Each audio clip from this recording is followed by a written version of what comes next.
Bueno, buenas noches a todos. Iniciamos formalmente nuestra primera clase de legajo de crédito bancario de la Cátedra de Gestión Bancaria y Mercados Financieros. Mi nombre es el contador Marcelo López. Soy el jefe de trabajos prácticos de esta cátedra ya hace casi 25 años. Las canas no mienten. Y con mucho deseo de compartir estos temas, que son temas con mucha, digamos que con mucha experiencia. En mi rol de que me jubilé como bancario y haber estado en las áreas de capacitación, fui gerente de capacitación del Banco de Córdoba, fui subgerente también en el área de evaluación económica y riesgo, es decir, que tenía a cargo unos 12, 15 contadores que eran evaluadores de balance y de análisis crediticio, que firmaban, que fijaban y firmaban los márgenes de crédito, luego uno los revisaba y los aprobaba o se modificaban, pero en definitiva pasaron por mis manos muchas carpetas de crédito, y pasaron por mis manos y por mi cuerpo muchas horas de capacitación a analistas de crédito, a gerentes de sucursales, en todo lo que comenzamos a ver en esta segunda parte de la materia, que es el legajo de crédito bancario, este requisito indispensable para que las empresas puedan lograr su financiamiento. Y nuestro interés es que ustedes, como profesionales de las ciencias económicas, sepan asesorar convenientemente a sus clientes sobre cuál sería la mejor operación de crédito para tomar, cuál sería, qué requisitos debería tener la carpeta de crédito, porque obviamente se habla de que los bancos piden demasiados papelitos para llenar esos legajos de crédito, y etcétera, etcétera. El crédito es a la economía como el oxígeno es al cuerpo, alguna vez se dijo, y yo creo que es así. El crédito que genera desarrollo, el crédito que financia actividades productivas, el crédito que genera empleo, el crédito que de alguna manera hace crecer una nación, hace crecer las familias, el crédito productivo. Y Saúl Musicante les tiene que haber hablado de la misión del Banco Central, que es justamente uno de los elementos de esa triple misión del Banco Central, es generar desarrollo, generar empleo, generar productividad. Entonces, vamos a analizar esas circulares a partir de ahora, y la idea es que también tenemos 4 clases para esto. La idea sería que las últimas 2 clases veamos un caso práctico integral de cómo se analiza una carpeta de crédito y cómo se determina un margen de crédito. En definitiva, lo que haríamos es permitirles a ustedes, de manera virtual, esta palabrita que se usa tanto ahora, ingresar al banco y mirar cómo trabaja un empleado bancario para determinar los márgenes de crédito. Esa sería la propuesta. Así que tengo acá una presentación. Obviamente nos basamos en las circulares del Banco Central de la República Argentina, y estas, les cuento que he subido a la página 5 archivos relacionados con esto, si los recuerdo. Uno es determinación de la calidad de PYME o MIPYME, otro es un remix de circulares y del portal PYME que tiene la AFIP. Me pareció muy interesante lo que publica ahí la AFIP, y está el contenido y está el link para que ustedes profundicen. Después está la circular que básicamente vamos a ver hoy, la de gestión crediticia. Está también el marco normativo resumido, es decir, todas las principales normas que emite el Banco Central, pero en un compendio reducido, de los cuales yo les voy a ir marcando cuáles son las páginas o las secciones que ustedes van a tener que considerar para estudiar este capítulo, y además que obviamente para el examen del segundo parcial y el examen final. Comenzamos con la presentación y les consulto si está bien, ¿se ve bien allí la filmina? Sí, profe, se ve bien. Sí, profe. Bueno, acá estamos entonces con la 6ª clase virtual, primera de legajo de crédito. Todo lo que damos acá no reemplaza la bibliografía básica que ustedes tienen subida en el aula. Las principales normas crediticias, a las cuales le llamamos textos, el central le llama textos ordenados, que vamos a ver: una es política de crédito, gestión crediticia, clasificación de deudores, fraccionamiento y graduación de riesgo, que hoy se llama graduación de riesgo, y también el grado de exposición a riesgo que tienen las empresas por el crédito que se les otorga. Es una circular madre, por así decirlo, muy importante. También algo sobre tasas activas, su relación con el crédito bancario, y también tipificar a este concepto tan conocido hoy como son las pymes y la importancia que tienen las pymes, y también las MIPYME, es decir, que son las micro, pequeñas y medianas empresas. Vamos directamente a la circular. La circular de gestión crediticia, la última publicada, tiene días, está recién nacida, por así decirlo. La última modificación es del 30 de abril de ahora, del 2021, y es la que nos habla de este concepto que vamos a ver de manera práctica, el legajo del crédito bancario. Y habla sobre la definición de cliente. ¿A quién se le llama cliente de un banco y a quién se le llama cliente en una relación crediticia? Entonces dice, se considera cliente a la unidad económica, receptora de los fondos o titular de una garantía, con responsabilidad eventual para la entidad, que a su vez debe ser quien aplique o obtenga provecho de ellos, independientemente de la figura jurídica que se adopte para instrumentar la operación. Y los clientes tienen que ser residentes en el país de los sectores público y privado, financiero y no financiero, y clientes residentes en el exterior. De acá sacamos varios puntos, es decir, que hay alguien, una unidad económica, pues, que puede ser una persona física, persona jurídica, pero recibe fondos o recibe una garantía. En el caso de recibir garantía no son fondos, pero esa garantía es, digamos, que es una entidad financiera la que está garantizando algún tipo de operación comercial que los clientes hacen, y entonces como es bajo responsabilidad de esa entidad, hay riesgo, entonces por esa situación también se transforman en clientes. Esos fondos y esas garantías se aplican para tener un provecho. Dice que es independiente la figura jurídica, como ya lo dije, se instrumenta esa operación, y el universo de clientes es bastante amplio. En las últimas modificaciones que hubo en la gestión anterior del gobierno nacional, le sumó ese último párrafo que habla de clientes residentes en el exterior. Eso antes no estaba. Siempre se pensaba de que el Banco Central emitía normas para financiar créditos a residentes en el país y no a residentes en el exterior, pero esa modalidad está. Seguimos con la siguiente. ¿Y qué será entonces la segunda obligación? Primero, tipificado del cliente, dice que debe haber la apertura, las entidades deben llevar un legajo por cada deudor de su cartera, que contemple además de los datos para su correcta identificación, es decir, nombre, apellido, actividad, etcétera, todo lo que hace a saber de quién estamos hablando. ¿Para qué nos sirve todo eso? Para realizar evaluaciones, todos los elementos que posibiliten efectuar las pertinentes evaluaciones. El trabajo, digamos, de picapiedra que hacen los analistas de crédito en el banco es empezar a evaluar esas carpetas de crédito. Y hay tres elementos que se evalúan allí.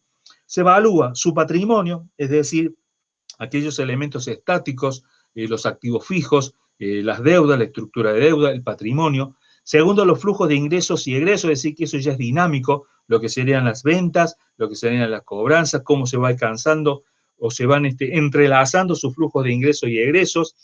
Y a partir de allí, con la inversión inicial, es decir, el patrimonio, los ingresos o los resultados esperados, determinar una rentabilidad empresarial o del proyecto a financiar. Para eso es el legajo, ese es el objetivo final y tan importante de que los bancos necesitan tener un legajo por cada uno de sus clientes.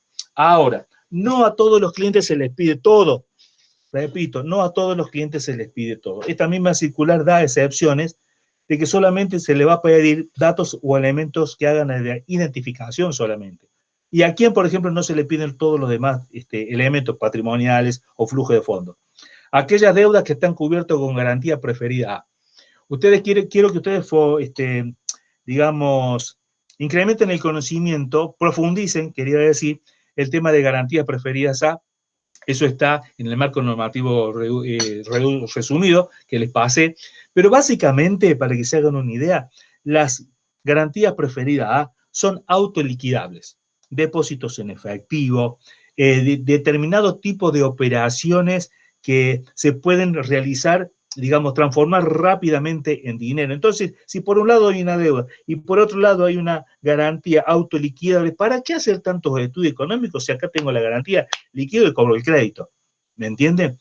La garantía preferida B no es así, porque la garantía preferida B, aunque son muy buenas, por ejemplo, una garantía sobre derechos reales de prenda o hipoteca, es una muy buena garantía, pero entre la liquidación de esa garantía, supongamos, rematar una casa, rematar un auto, va a llevar un proceso larguísimo hasta que el banco se haga otra vez del dinero para poder recuperar la plata de crédito, ¿se entiende? Entonces, si bien son muy buenas garantías las preferidas B, no tienen el nivel de autoliquidables como las garantías preferidas A. Segundo, tampoco requieren tanta evaluación las financiaciones de montos reducidos, y habla allí de un importe que se le puede dar hasta 8 veces el salario mínimo vital y móvil, es decir, montos realmente bajos. Otras también, dice, financiaciones a personas humanas y jurídicas no vinculadas en la entidad. Me paro en esto de no vincular. Que una entidad financiera dé préstamos a clientes en general, hay algo que el Banco Central y las normas prudenciales observan muchísimo, y es tratar de que no se den préstamos a personas vinculadas. Es decir, la vinculación son personas que tienen cierto control de las empresas, ya sea por presencia en el directorio, ya sea por participación accionaria, etcétera, etcétera, pero que pueden llegar a controlar o afectar las decisiones del banco. Entonces, todos los préstamos a personas vinculadas es un tema que obviamente baja sustancialmente los márgenes preestables, y entonces esta norma, lo general y lo que se aspira siempre, es que los bancos siempre den préstamos a clientes, sean personas humanas y jurídicas o jurídicas, pero que no sean vinculadas a la entidad. Entonces, a estos clientes no vinculados a la entidad, acá describe dos tipos de clientes. Personas humanas, se les puede dar, pero digamos, no se le va a pedir tantos requisitos siempre y cuando el monto de la cuota, ingreso, la relación, no supere el 50%. Esa es una condición. Y para las MIPYMES, y acá ya entramos en empresas de cierta envergadura, y personas jurídicas, acá lo voy a leer porque dice que el capital adeudado en ningún momento podrá superar el 50% del nivel máximo de valor de ventas totales anuales para la categoría micro correspondiente al sector comercio, que determina la autoridad de aplicación ley 24467, y allí yo puse ese monto. Ese 50% de ese valor micro del sector comercio son 28 millones y medio al año. Ahora, también tiene una condición de que estas personas no vinculadas, sea o una MIPYME, en la medida que para otorgar las asistencias se utilicen métodos específicos de evaluación tales como los sistemas de screening y los modelos de credit scoring. Es decir, que si bien no hay un legajo con todas las exigencias que sí pudiera tener otras empresas, sí hay un gran filtro, y ese gran filtro lo dan estos dos sistemas que son el screening y el credit scoring, que ya se los vamos a ampliar un poquito más en las filminas siguientes. Pero entonces puse como nota que las MIPYMES que superan estos límites son calificadas, evaluadas mediante el criterio general, que es aquel que mide las grandes exposiciones por riesgo de crédito, donde allí la evaluación es muchísimo más rigurosa. Y lo de clientes vinculados ya lo dije recién. También en siguientes filminas les voy a mostrar la tabla de dónde salen estos 28 millones y medio. Seguimos con el tema que estaba diciendo, que hay entidades que no requieren un legajo donde se hagan estas evaluaciones, sino simplemente la identificación, y son los préstamos a microemprendedores. Ustedes pueden leerlo, eso tiene un monto, tope también, o financiaciones a instituciones de microcrédito. Pero entonces también nos basamos de que hay una regla general, que todas las financiaciones que superen el 2,5 de la RPC de la entidad financiera prestamista, excepto las operaciones interfinancieras, deben contar con la opinión de las más altas autoridades de la entidad y la aprobación del directorio o autoridad equivalente. Esto es una típica norma de graduación y de graduación o de la exposición del riesgo de crédito. Es decir, ningún banco puede dar un monto de crédito que supere el 2,5 de la RPC de la entidad financiera. ¿Qué es la RPC?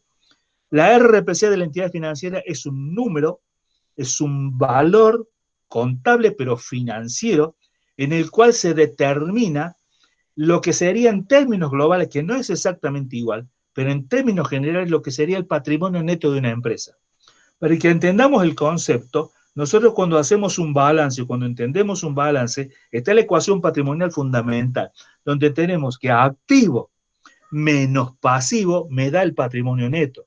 ¿Está? Esa es la ecuación patrimonial fundamental. Los bancos también tienen un activo, tienen un pasivo, y resulta después otro número resultante que es el patrimonio neto. La RPC va en esa dirección, se asemeja al patrimonio neto. Lo que lo diferencia de una manera muy sustancial es que la manera en que se consideran los activos y los pasivos de las entidades financieras se lo hace bajo la órbita y bajo la mirada de lo que se conoce como la normativa de capitales mínimos, algo realmente muy complejo. Es decir, se toman los activos, sí, los números nominales que aparecen allí o absolutos, sí, pero esos activos pueden tener ciertos riesgos de incobrabilidad. Un típico activo de una entidad financiera son los créditos otorgados. Un típico pasivo de una entidad financiera son los depósitos que recibe. Pero de ambos lados hay riesgo. Entonces, todo ese riesgo se va calculando, se va, digamos, evaluando, y entonces va a determinar un número que es la responsabilidad patrimonial y computable de la entidad. Algo bastante complejo, voy a tratar de explicarlo más profundamente en clases siguientes. Bueno, acá está el cuadro que les decía, y esta es la fuente actualizada de la AFIP, donde determina quiénes son las MIPYMES, de acuerdo a la actividad, de acuerdo a los niveles de venta anuales. Y aparece en la primera columna 4 categorías: micro, pequeña, mediana tramo 1, mediana tramo 2, y después los sectores de la economía: construcción, servicio, comercio, industria, minería y agropecuario. Y entonces se considera que una MIPYME es MIPYME, que es una micro, en el sector comercio, cuando no supera los 57 millones de ventas anuales. Y para este cálculo que habíamos dicho anteriormente, de que no necesitaba una evaluación tan profunda, aunque los bancos sí la hacen, a ver si me pase, los bancos sí la hacen, acá está, 28 millones y medio si leen allí para MIPYME, persona jurídica, es decir, todas las financiaciones que den los bancos y no supere ese monto, que sería el 50% de los 57 que vimos recién, van a tener una evaluación, pero no tan estricta como la que sí tienen las empresas que superen ese monto, que entra a jugar otra circular, que es la circular de gran exposición de riesgo de crédito. Entonces, esta tabla se va actualizando. Yo me asombré porque tenía el número del año pasado. Prácticamente esta tabla se multiplicó por 2. Ahora yo me hago la pregunta, y le hago la pregunta a ustedes. Miren que está diciendo micro. Cuando decimos microempresa, uno se hace la idea de que, bueno, pequeña microemprendimiento, qué sé yo, el almacenero de la esquina, pequeño supermercadito. Pero la verdad que la inflación ha generado una distorsión muy grande. Y tenemos que hablar lamentablemente de micro a empresas que están vendiendo más de 50 millones de pesos. Es decir, es un monto bastante, en parte, considerable. Pero la otra reflexión que yo hago es si un banco se animaría a darle a una microempresa un monto de 20, 30, 40 millones de pesos con simplemente los datos del screening o del credit scoring, donde son datos estadísticos o lo que sea. La verdad que yo, como ex bancario, aunque sigo siendo de corazón muy bancario, yo no le daría 50 y pico millones de pesos a una empresa si primero no me trae un mínimo balance, una mínima manifestación de bienes, tráeme las declaraciones de impuestos, tráeme cumplimiento y empiezo a pedir todos los papelitos. Mire, les cuento un secreto. Nosotros en el banco cuando veíamos una carpeta que sinceramente no nos gustaba, cuando digo no nos gustaba significa no le puedo dar más margen de crédito. Es decir, lo que se le dio y tratemos de cobrarlo, pero más plata no. Pero cuando venía el pedido que necesitaba más margen de crédito, no decíamos que no. Estoy en el confesionario. No decíamos que no. Seguíamos pidiendo información, hasta que al final, bueno, es una forma diplomática de decir que no. Pero hoy digo, yo no le daría 20 y pico de millones a una persona si no me trae un buen fundamento de su actividad comercial y un montón de otras cosas, ¿no? De hecho, que acá la Filmina aclara qué es el screening.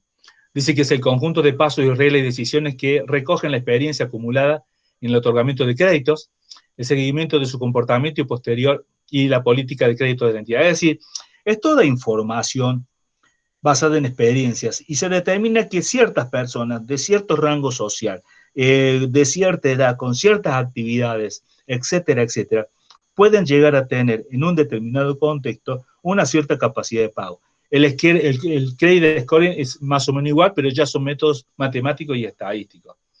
Ahora, la política de crédito del banco puede aceptar y debe aceptar, y utilizan todos los bancos estas tablas, pero no van a, digamos, lo digo en términos de cordobés básico, no se van a jugar solamente por esto, van a tratar de buscar más información.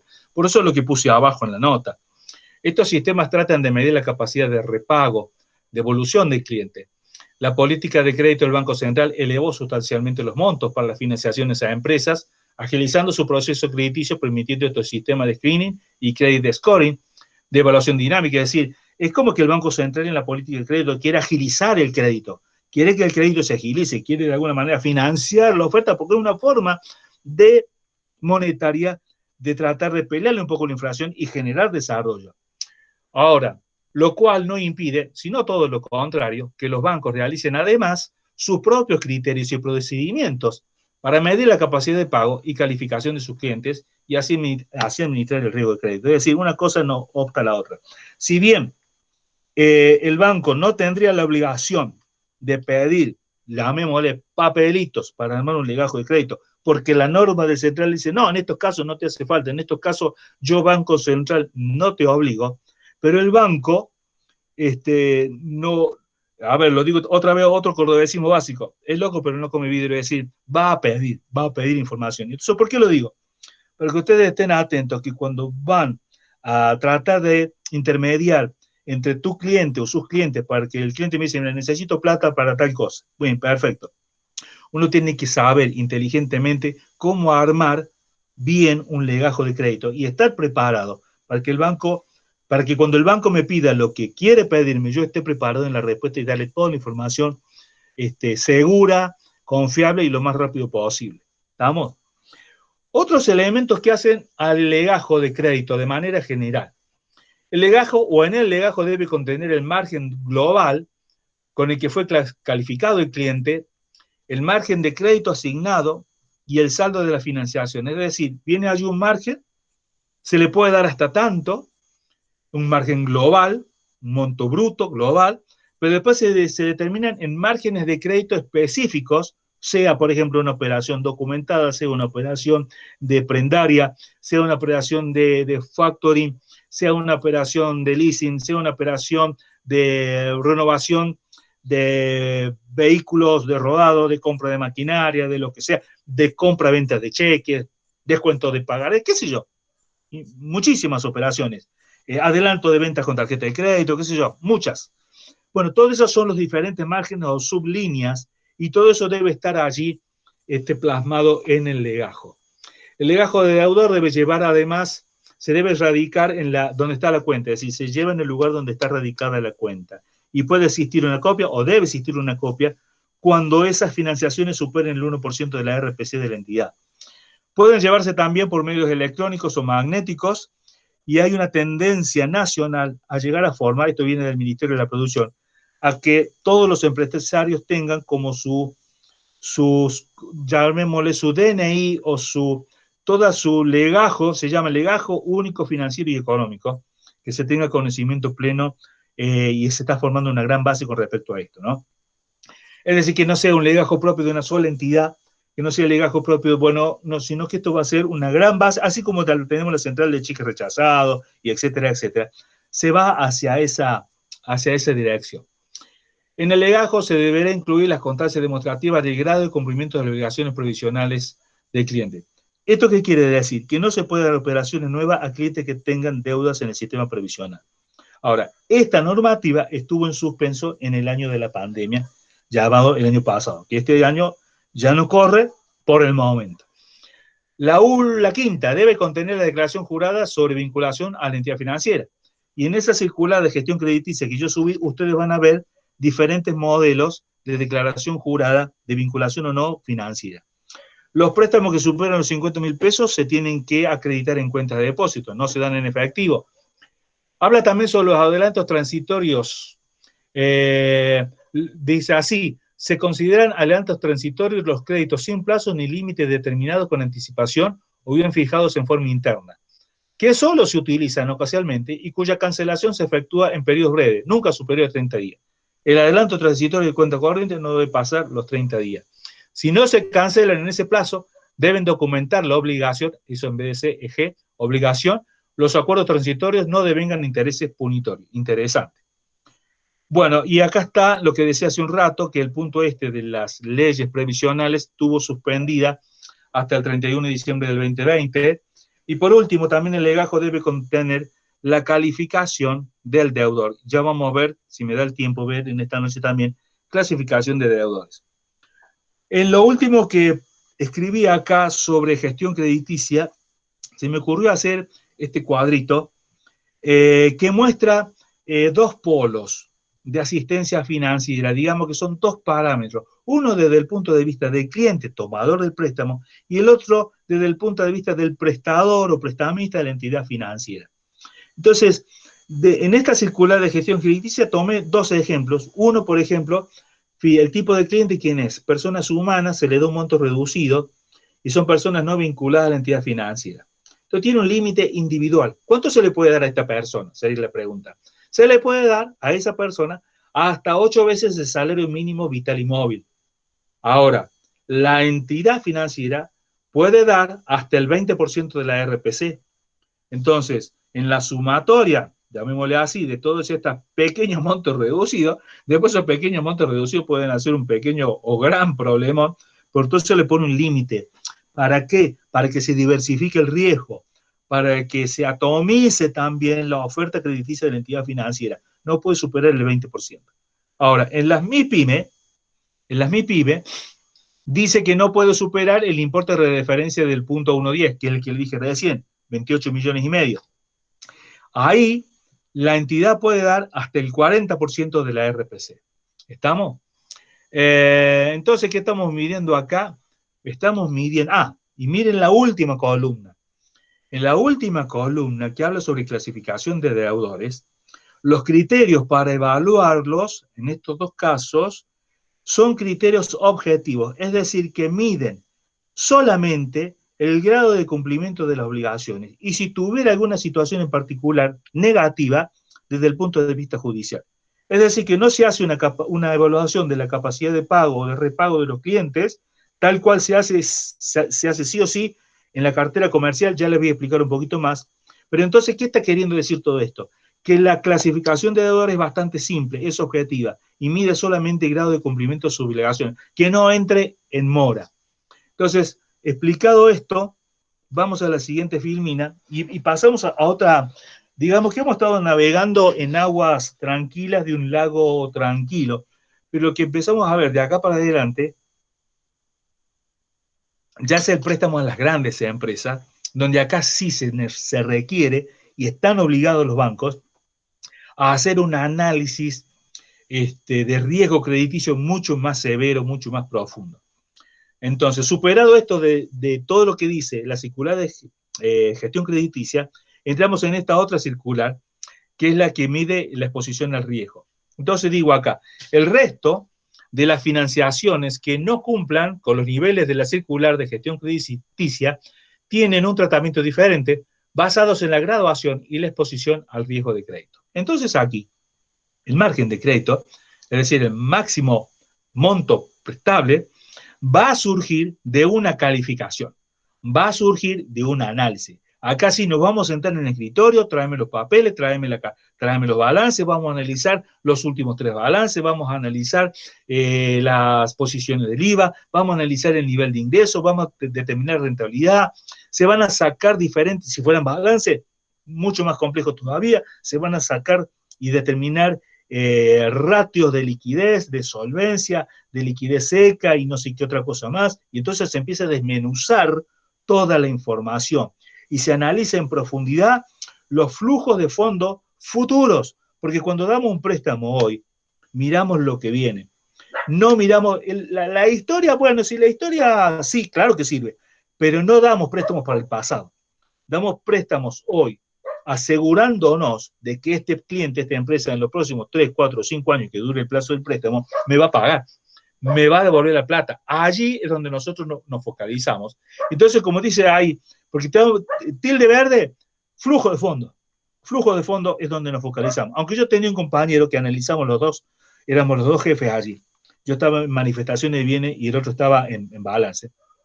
Obviamente que compartimos mucha experiencia y digamos que nos afilamos mutuamente en cuanto a tratar de hacer mejor nuestro trabajo de análisis de crédito, ¿no? Y cada uno tenía su procedimiento, pero él me decía, mira, yo si, lo primero que me fijo es en la deuda del cliente. A partir de allí, veo qué deuda tiene, y a partir de ahí veo si, analizando todo, voy a ver si le doy un poco más, pero si ya tiene deuda.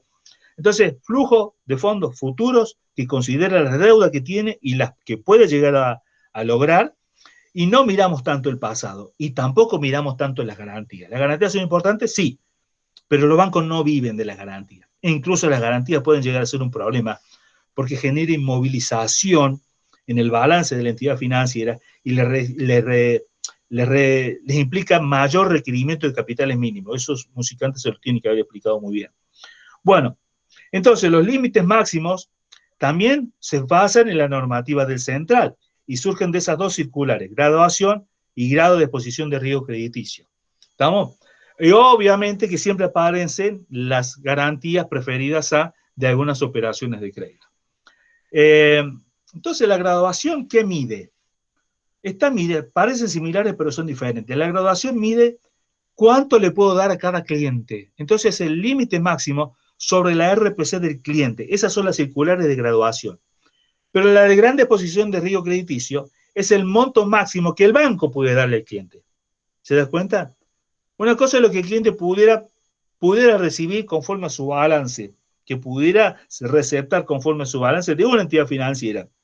Y otra cosa muy diferente, que el banco pueda darle lo que el cliente pudiera llegar a recibir. Entonces son dos límites, ¿se entiende?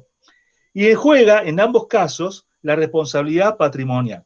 En este caso, responsabilidad patrimonial computable del cliente, en el caso que lleve contabilidad y en ese caso entonces hay balances, por ejemplo, hay ciertas figuras jurídicas, personas jurídicas que por ley de entidades, por ley de sociedades, necesita sí o sí llevar balance. Entonces el banco tiene que presentar balance actualizado, con todas las formalidades que el balance requiere.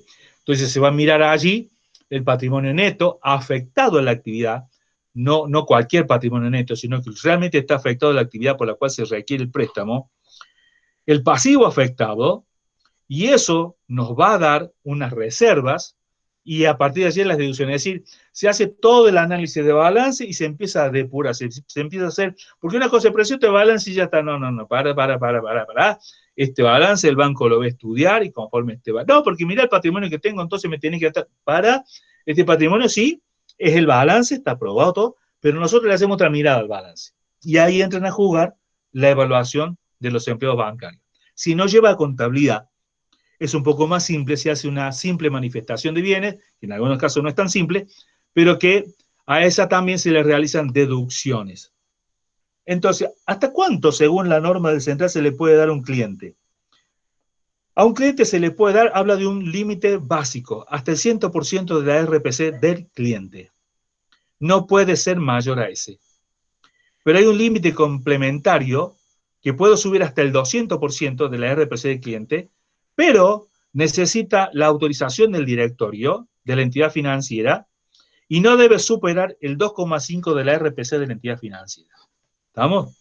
Entonces, ese es el límite máximo reglamentado por el BCRA y no significa que la entidad financiera tenga que darle todo ese monto. Se determina ese monto, pero no significa que el banco le tenga que dar toda esa plata. Límites. Acá hay algunos ejemplos.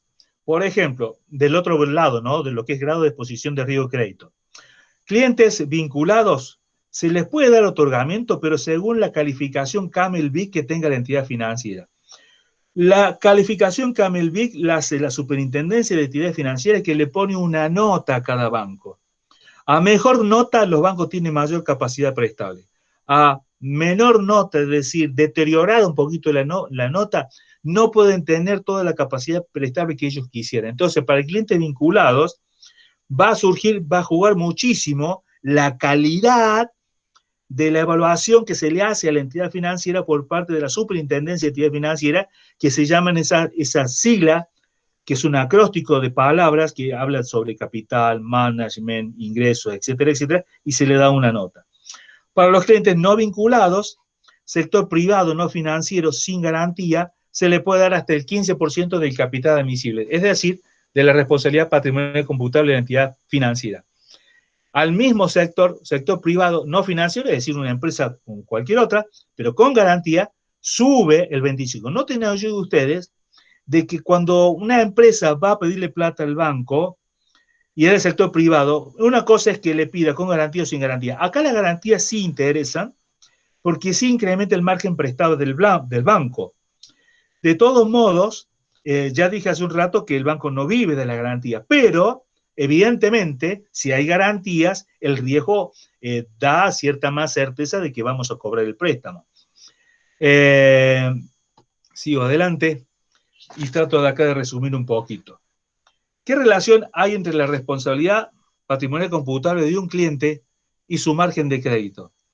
En primer lugar, que la RPC puede ser mayor o igual al margen de crédito, pero el margen de crédito no puede ser mayor que la responsabilidad patrimonial del cliente. En definitiva, puede que el cliente tenga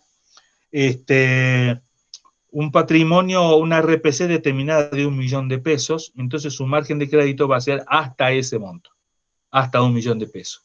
Aunque por una determinación económica, a esta gente tiene una gran capacidad de pago y si le pudieran dar 2 millones de pesos, es decir, el margen prestable sería mayor, pero nunca puede superar la RPC. Entonces la RPC, que es un concepto patrimonial, me está dando un límite, aunque el margen no es un concepto patrimonial, sino que es un concepto de flujo. ¿Cómo determino la RPC del cliente? La determinación contable del patrimonio, activo menos pasivo igual a patrimonio neto, la determinación de patrimonio neto o patrimonio computable para préstamos según las normas del BCRA, es decir, acá se entra a jugar toda la normativa que ya les expliqué del Banco Central, pero en definitiva siempre venimos hablando del legajo de crédito y ahora un poco acá en este gráfico tratamos de visualizar cómo juega todo esto de los límites.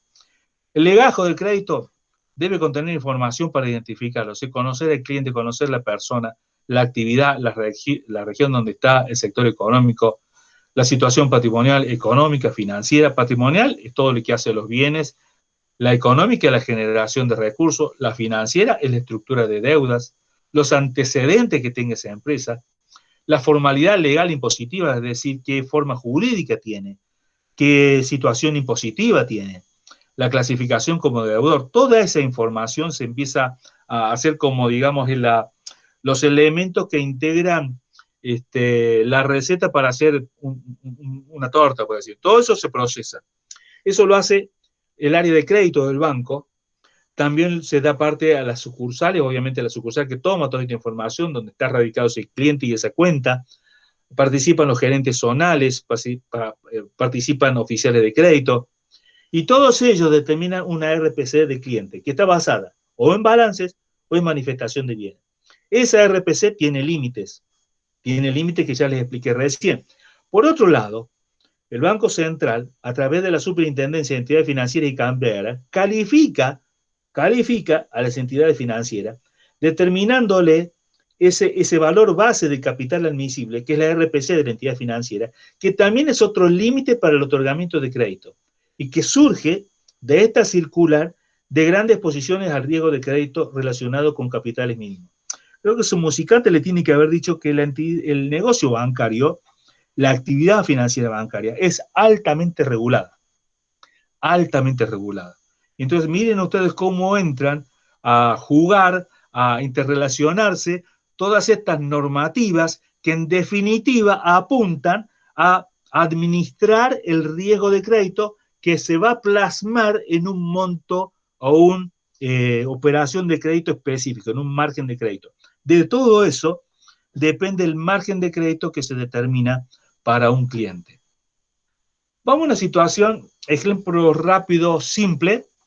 Este es un viejo formulario que utilizaba un banco para las manifestaciones de bienes, donde tiene la estructura de básicamente un balance. Empieza el primer grupo, cuerpos son los activos, digamos, activos corrientes, el segundo grupo, los activos no corrientes, después aparece el pasivo, pasivo corriente o pasivo total, y da un patrimonio neto. Pero si alcanzan a leer, hay 3 o 4 columnas, mejor dicho, 4 son, donde hay una primera columna, donde el cliente declara la disponibilidad, declara los créditos por venta, declara los bienes de cambio, declara, tengo esto, tengo lo otro, tengo, etcétera, etcétera. Luego, esa declaratoria que hacen los clientes y presentan al banco, el oficial de crédito comienza a realizar evaluaciones y ajustes, comienza a estimar su valor, que ya estamos en la tercera columna, y por último se hace la pregunta si esos bienes están afectados a la actividad productiva. Es decir, que pudiera, por un ejemplo, ahora vamos al siguiente ejemplo, creo que ahí lo vamos a ver. Acá este cliente había declarado en disponibilidades, creo que dice allí 32.500 pesos, pero se le desestimaron un cierto monto que yo creo que estaba ligado a los depósitos de los bancos o algunos chicos que tenían efectivo que eran de dudoso cobro. Estima un valor y después afecta ese valor allí. Es decir, que el banco tiene todo el derecho de ir evaluando, estimando y tratando de poner lo que realmente es el patrimonio de la empresa. En los bienes de uso es el caso más típico. Tenía acá 2 inmuebles, pero de los cuales uno era una casa vivienda particular, lo cual por Constitución de la provincia de Córdoba es inembargable, inejecutable. Entonces, se toma solamente, se afecta solamente el inmueble donde estaba, supongamos, el negocio y el depósito. Ese es el concepto de afectado. Entonces, lo que se considera no solamente es lo que tiene, sino que se le va a estimar el valor y se va a tomar únicamente lo afectado a la actividad productiva. Ustedes véanlo después más detenidamente. En años anteriores, cuando esto era mayormente para contadores, yo me detenía un poquito más en esto. En estos años, como estamos trabajando con licenciatura en administración, mi idea es otra, y hemos hablado con Saúl, la idea es otra, es darlos a ustedes, no tal vez meterlos en lo contable, sino meterlos en la visión del negocio, de decir, ¿nos conviene este préstamo o no nos conviene? ¿Y hasta cuánto nos jugamos para? Entonces, casi que un rol más gerencial de determinar un cierto negocio bancario entre el banco y la empresa, ¿se entiende? Entonces, acá el cliente declaró 885,800, se le estimó 443, pero se afectaron 416,036. Hubo un proceso de verificación, estimación y afectación. Y si fuera un balance, también se verifican esos valores, pero el análisis ya es un análisis de ratio. En definitiva, ese número, ese número 416,036 es el que les vengo hablando hace rato y le estoy machacando en la cabeza. Ese número se llama responsabilidad patrimonial computable del cliente. Y esto es un tema que ustedes lo tienen que saber bien para el examen. Es decir, ¿cómo y qué es la responsabilidad patrimonial computable del cliente? ¿Para qué sirve? ¿Qué efecto genera? ¿Qué relación tiene con el margen de crédito? Es decir, que ustedes cuando vayan a un banco y traten de armar la carpeta de crédito, ustedes tienen que ir con esta mente. Tengo que generar la información suficiente para determinar una buena responsabilidad patrimonial computable de mi cliente, que no es el patrimonio neto, que a mí me parece que tiene, sino la mirada que le hace el banco, y además determinar un buen y suficiente flujo de ingreso que realmente garantice el repago del crédito. ¿Se entendió? ¿Alguna preguntita hasta acá? Quisiera escucharlos a ustedes en alguna pregunta. Si no sigo, me quedan 2 o 3 filminas más, tal vez. Vamos bien, profe. Profe, no, yo sí le quiero hacer una pregunta, profe. ¿Tiene relación con tu nombre, porfa? Decime tu nombre que no lo veo acá. Maribel. Claudia tiene que aparecer ahí. Bueno. Pues sí. No sé si tiene que ver con lo que usted acaba de decir, pero bueno, se lo consulto para sacarme de duda. el mismo monto computable, ¿podría ser que sea el mismo que te exige un banco para otorgarte una tarjeta de crédito, por ejemplo, a un monotributista, el ingreso máximo computable? No, ¿No? no. Lo que sería una tarjeta de crédito Sí, entraría en préstamos menores y sí, el banco te va a pasar la solicitud o screening o credit scoring y te sí, va a determinar capacidad de pago de ahí. Si el banco, ahora, no es lo mismo, porque eso lo aclara, no es lo mismo que vos vayas como monotributista a pedir una tarjeta de crédito al banco que seas empleado en relación de dependencia y cobres tus saberes en ese banco. Y no es lo claro. mismo también que seas empleado en relación de dependencia, cobres haber en ese banco y además seas monotributista. Ahí la podés pelear un poquito más. Ah, Pero en estos casos, y ese es un tema, la verdad que es subjetivo, porque el screening y el credit scoring te da capacidad de pago, es decir, te dice, le puede dar tanto y nada más. Ahora, sí, de ese sí, número, sí. que te tira el screening o el credit scoring, el banco le pone la política de crédito. Y entonces dice, de ese número que me da las estadísticas, yo tomo el 50%. Y eso ya es política comercial del banco. O el momento que el banco quiere salir y digamos, que regar la plaza con tarjeta de crédito, y no levanto el margen yo como banco. El screening no varía, me dice siempre lo mismo, pero yo como política de crédito del banco, levanto el parámetro, es una variable fija que la determina el banco, eso es política del banco, levanto el margen y ya. Y eso es lo que pasa a veces que los bancos, no sé si les pasó a ustedes, a mí me pasa, que cada tanto me dicen, me aparece por Homebank la opción de que yo me levante el margen de crédito. No sé si les pasa a ustedes, pero No. después de una corrida, ellos están siempre analizando los márgenes y siempre subiendo o bajando. No sé si contesté la pregunta, pero no se hace todo este análisis. Ahí juega directamente el margen de crédito. Ahora, vos pudieras ir al banco y hablar con la gente del banco y decir, mira, no me puedo levantar el margen, porque entonces te pide, supongamos, y puede hacerlo el banco, bueno, tráeme la última facturación. Y entonces ven que la facturación es real y eso ya internamente modifica.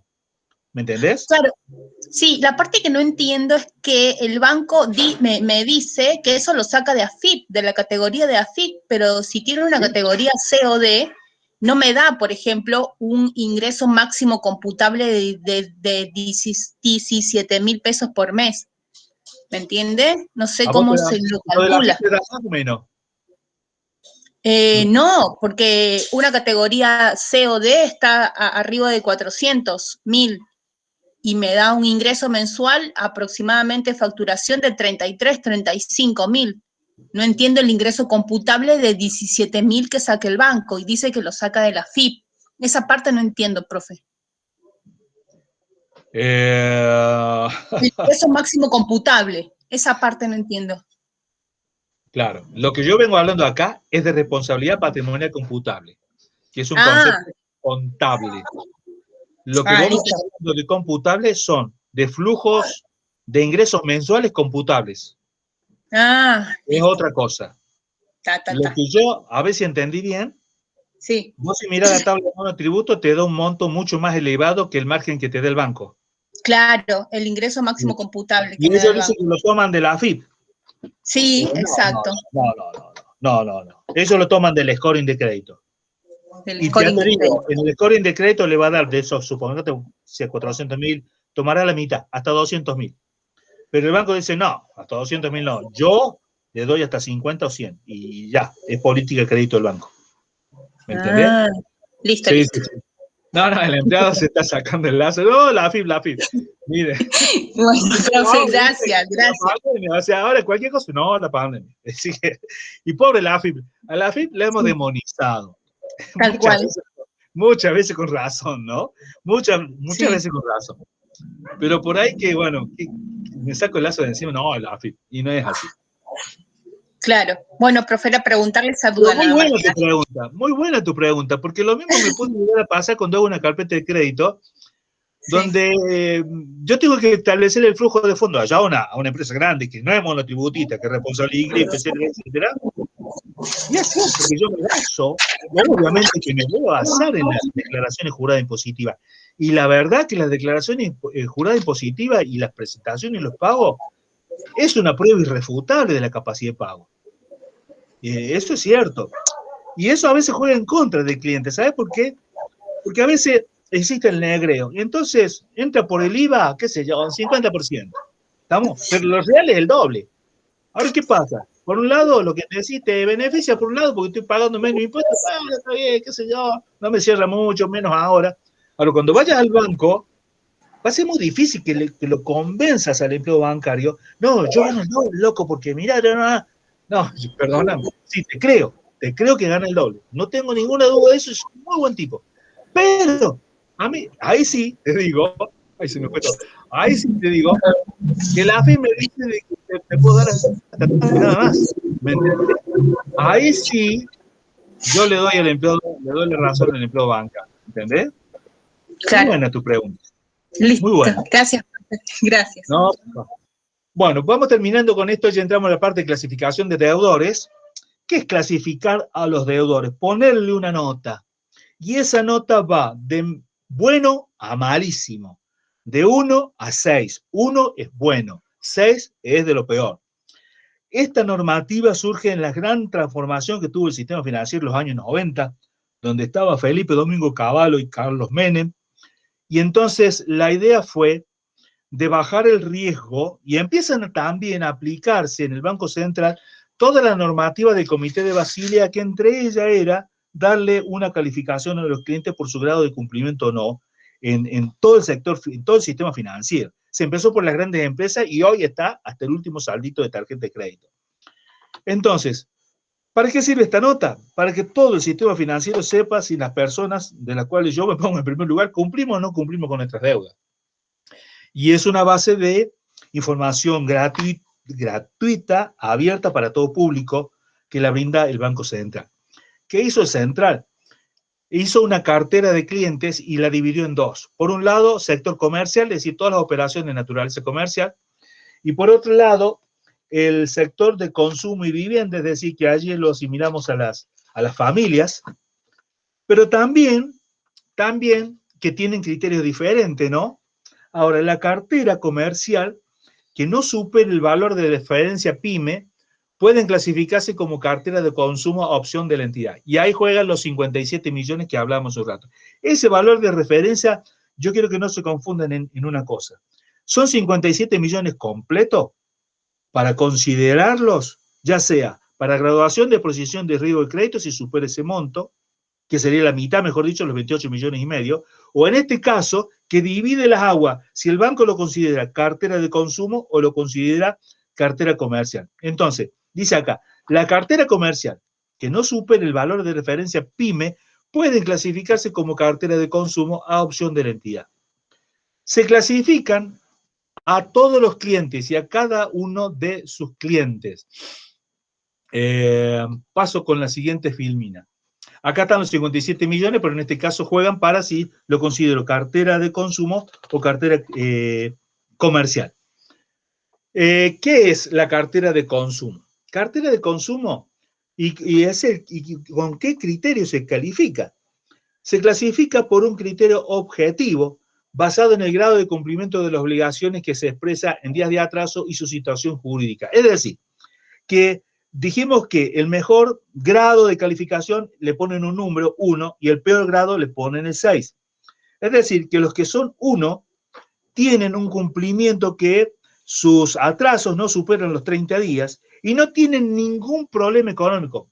Por ejemplo, embargo, por ejemplo, presentación en concurso preventivo, etcétera, etcétera, que lo haga decaer de su calificación, que lo haga desmejorar, llamémosle, digamos, su scoring de crédito, su capacidad de pago, digamos, su imagen. Ningún banco va a dar préstamos a empresas que no estén calificados 1, ¿se entiende? Ahora, cartera de consumo el criterio es objetivo. Pero en la cartera comercial, ya acá el análisis es mucho más complejo, porque se clasifica con criterios subjetivos de evaluación. Considera la capacidad de pago de su flujo de fondos esperados futuros, sin considerar, digamos, garantías, por ejemplo, y tiene indicadores. La liquidez de la empresa, el grado de liquidez, la estructura de financiamiento, digamos, si no está ahogado financieramente, si las deudas no son tan elevadas, el cumplimiento de pago de las obligaciones, viene cumpliendo con todas las obligaciones impositivas, seguros, etcétera, laborales, la calidad de dirección de la administración, fíjese que todos son elementos, algunos que son concretos porque son números, pero otros son subjetivos, es decir, ¿cómo hago yo para determinar la calidad de la dirección de una empresa o la calidad de la administración? ¿Cómo hago? Bueno, hay cosas que tienen que ver unas con la otra. Y la siguiente me da un poco la respuesta, los sistemas de información. Si le pido una información a un cliente y no me la da, o me la trae un papelito así nomás, un Excel así nomás, para cuando me trae una información procesada de un sistema de información, etcétera, etcétera, ya la información es mucho más confiable. También analiza el sector de la actividad económica del cliente, su actividad económica y el sector. Noten que ahora en la clasificación va a variar mucho esto, porque la pandemia aceleró plazos de transformación de los sectores productivos y también de los sectores de comercialización y de distribución.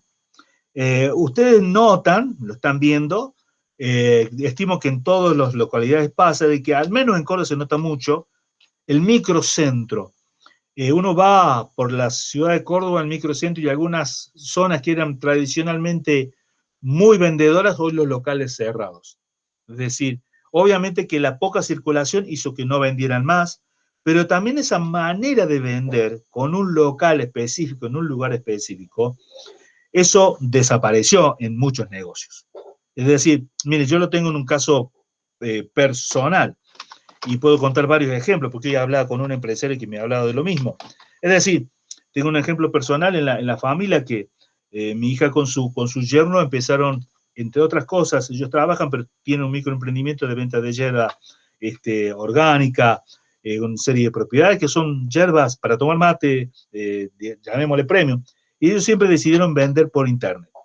Y previo a la pandemia venía creciendo su negocio, venía creciendo, estaban allí, con sabiamente ellos, al menos alguien le dio algún consejo de la familia, no sé quién será, él le decía, bueno, anda estoqueando esa utilidad, anda creciendo, y yo pensaba de que en el 2021 la economía el 2020 la economía iba a crecer bastante, cosa que no sucedió por la pandemia, pero digamos que en un mejor momento ellos iban a empezar a crecer mucho las ventas. Lo que pasó fue que la pandemia los benefició.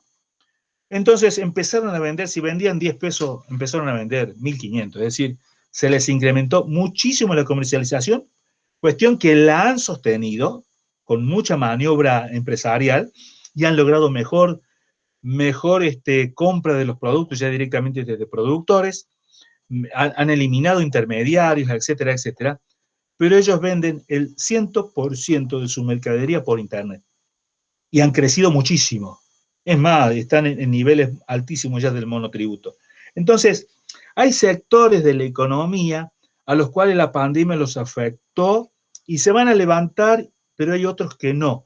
Pero eso ya depende de las personas en particular, de adaptarse rápidamente a los cambios. Entonces, puede que hubiera personas que estaban calificados 1, pero que la situación de pandemia los lleva a una situación incobrable. Y eso lamentablemente va a pasar. Y otros que estaban allí, bueno, hoy han mejorado muchísimo. Por último, se analiza también la situación jurídica y la existencia de refinanciaciones inquietas. Es decir, lo que quiero que ustedes noten, entre la anterior forma o el anterior criterio de evaluar, uno es objetivo, se basa simplemente si pagó o no pagó y se atrasó o no se atrasó, y el segundo no, toma en cuenta flujo de fondos futuros. Hay un análisis mucho más complejo, mucho más integral, mucho más subjetivo. Vamos al cuadro donde muestran las dos categorías, las dos carteras. La cartera comercial, situación 1. Yo les voy a subir un resumen que hice de las diferentes situaciones de la cartera comercial y de la cartera de consumo, Ahora voy a leer uno o dos para no extendernos en el tiempo. Pero, por ejemplo, en la cartera de consumo y vivienda, que sería la columna del medio, dice fila 1, situación normal. ¿Qué significa eso? Significa que los clientes, comprende a los clientes que atienden en forma puntual el pago de sus obligaciones o con atrasos que no superan los 31 días. Aunque aclara que los adelantos transitorios en cuenta corriente se considerarán de cumplimiento normal hasta el día 61 contado desde su otorgamiento. Es decir, mientras esté dentro de ese plazo de atraso va a ser normal.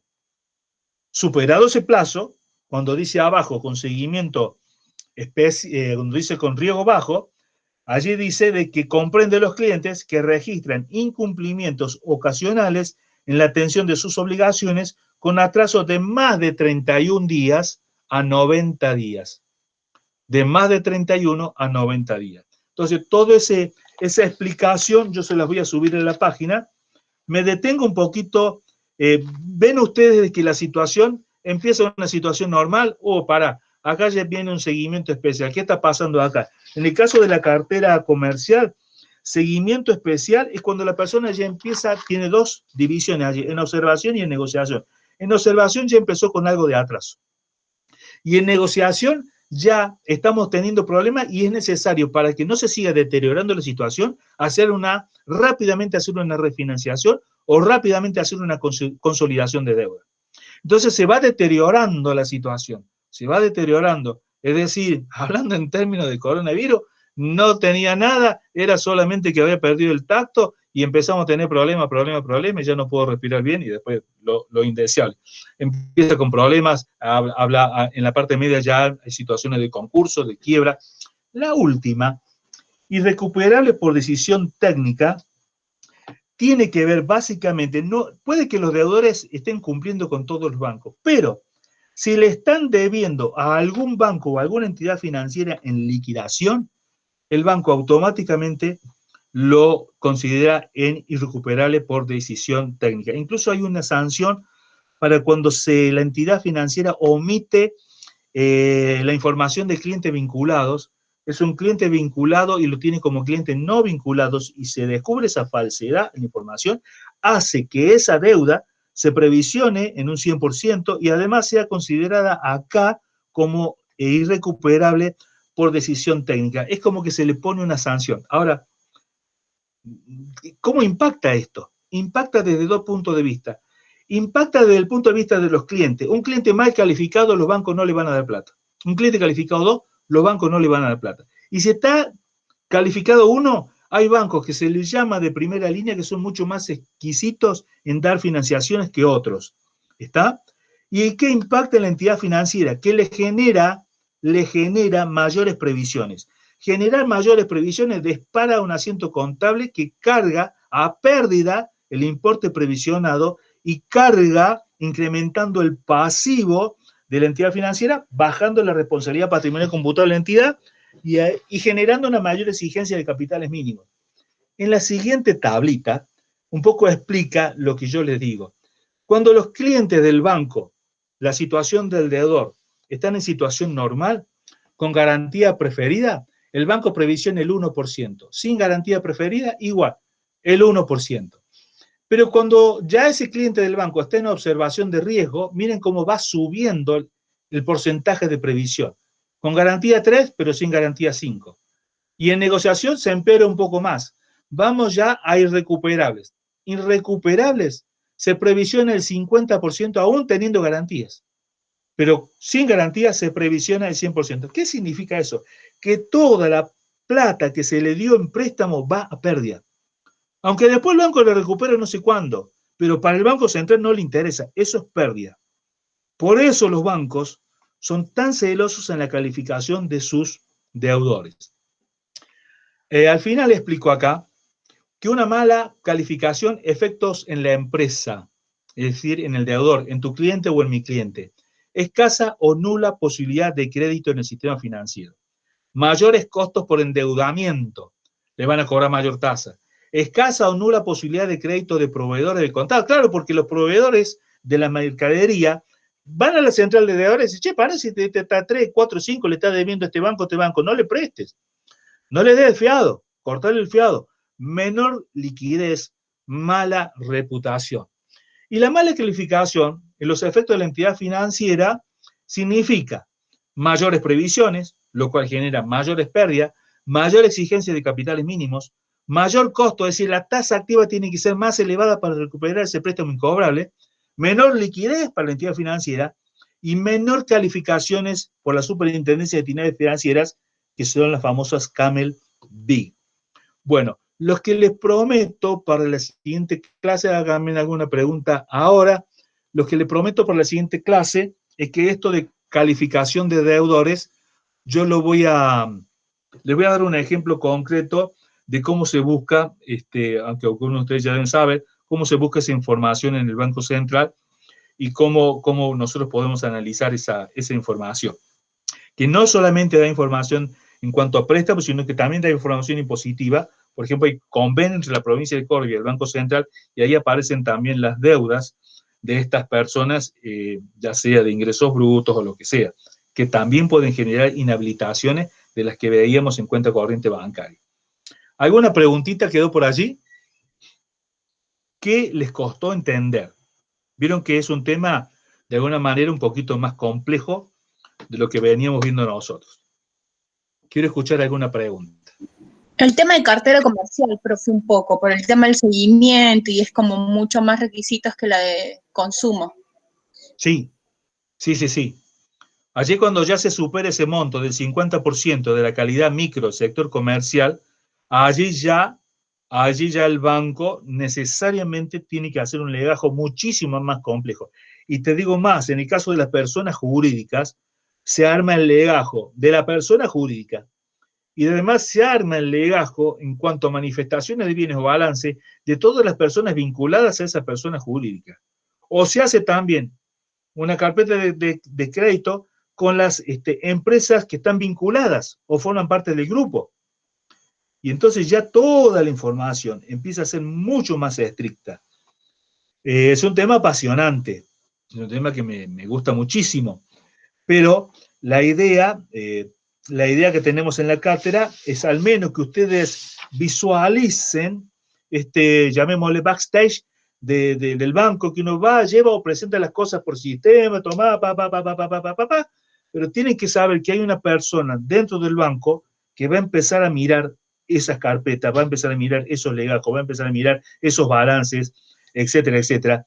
Y puede llegar a pedir documentación respaldatoria, por ejemplo, si estoy declarando un vehículo y me van a pedir el título del rodado, o inmuebles me van a pedir las escrituras, eso lo digo en manifestación de bienes, en balances se espera que no, pero pudieran pedirlo también, pudieran pedir algún flujo de fondo, un cash flow esperado, etcétera, etcétera. A mí me gusta trabajar básicamente se los voy a mostrar, con el flujo de fondo financiero. Es decir, el flujo de fondo que me considera la deuda actual y la deuda futura que la empresa tendría si le doy el préstamo. Es decir, con el flujo de fondo actual le alcanza para pagar la deuda, tiene rentabilidad positiva, digamos, económicamente, ¿es superavitario o no? ¿Y cuánto le queda? Entonces, pero ¿qué deuda tiene? Entonces, desmenucemos la deuda en amortizaciones, en intereses, la llevamos adelante en el tiempo. Entonces, mira, esta deuda se le cancela de un año y medio, Y los flujos de ingresos, ¿cómo se va alcanzando? Y los flujos productivos, ¿cómo se van calzando? Y de cobranza, ¿cómo se van calzando? Para que me garantice de que esta persona me va a pagar. Muy interesante el tema. Pero nosotros queremos que ustedes visualicen eso. ¿Se entiende? Bueno, ¿alguna preguntita más? ¿Qué pasa? No, profe, estaba escuchando la explicación, pero no. Bueno, entonces terminamos aquí la clase, o nos extendimos un poquito más, y mañana, pasó mañana, están corregidos los exámenes, capaz que el fin de semana ya está publicado eso. ¿Estamos? Bueno, profe, muchas gracias. Listo, les saludo a todos, cuídense. Cuídense, profe. Cuídense ustedes y cuidamos al prójimo. Muchas gracias por todo, che. Adiós, Chao, profe. profe, gracias. Chao, profe.